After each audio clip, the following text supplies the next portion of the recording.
আসসালামাইকুম, আপনারা সবাই কেমন আছেন? আশা করি আপনারা সবাই ভালো আছেন। লতাপাতার চ্যানেল আপনাদের সবাইকে স্বাগতম।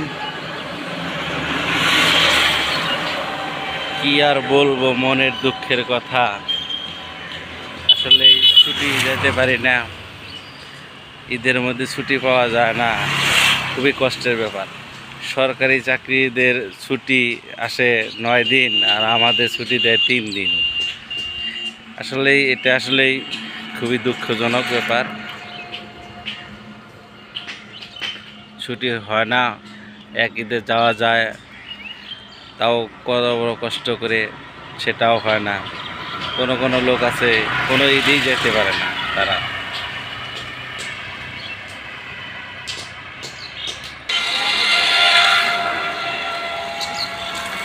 মনের মাঝে একটু কষ্টই লাগে, কারণ ছুটি না গেলে আসলে এই পরিবারের সাথে ঈদ না করতে পারলে খারাপ লাগে। এখন খারাপ লাগলেও কিছু করার নেই, কারণ হইলো যে কর্মজীবনে মানুষের আন্ডারে কাজ করাটা আসলে একটা বিপজ্জনক। তো ভিতরে কষ্ট থাকলেও প্রকাশ করা যায় না। এই কষ্টগুলো আসলে প্রকাশ করা খুবই কষ্টকর। দেখেন মহিলাটা সালা মাথায় করে নিয়ে যাচ্ছে, মনে হয় লার্কি পাতা টাতা সুরে মনে হয় সালার মধ্যে তুলে নিয়ে যাচ্ছে। তো যাই হোক, মনের কষ্ট হয়েছে, বড় কষ্ট। সামনে কোরবানি ঈদ, এই ঈদে যারা বাড়ি যাবেন তারা সতর্কভাবে যাবেন, রাস্তাঘাটে দেখে শুনে চলাচল করবেন। তো যারা যেতে পারবে বাড়িতে তারা তো ঈদ পরিবার নিয়ে কাটাবে, আর যারা যাইতে পারবে না তারা মনে কষ্ট নিয়েও কোনো লাভ নাই। চাকরি করতে হবে, চাকরি করতে হলে অবশ্যই আপনাকে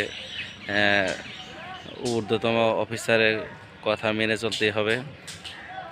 এটার জন্য মন খারাপের কোনো প্রয়োজন নেই। তো মনে মনে মন খারাপ স্বাভাবিক হয়েই থাকে।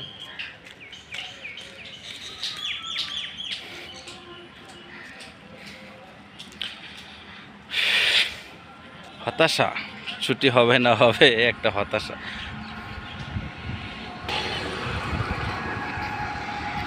কর্মজীবন মানেই খুবই একটা খারাপ জীবন। কর্মজীবন মানুষ বলে ভালো একটা জীবন, আসলে না। কর্মজীবন আসলে খুব একটা ভালো না। মাঝে মাঝে আপনার মন খারাপ করে থাকতে হবে, মাঝে মাঝে আবার হাসি খুশি থাকতে হবে। এই দুঃখ হাসি বেদনা নিয়েই সংসার জীবন কেটে যাবে কোনো এক সময়।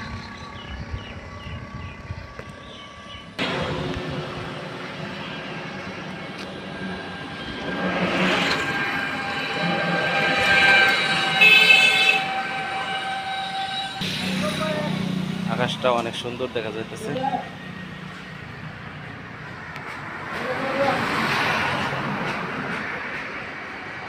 রাস্তার পাশ দিয়ে গাড়ি যাইতেছে, এগুলা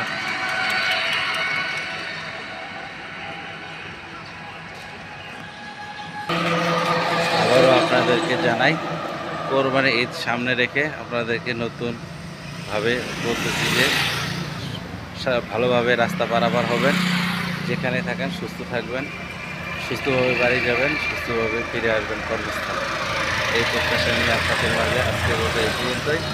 ভালো থাকবেন, আল্লাহ হাফেজ।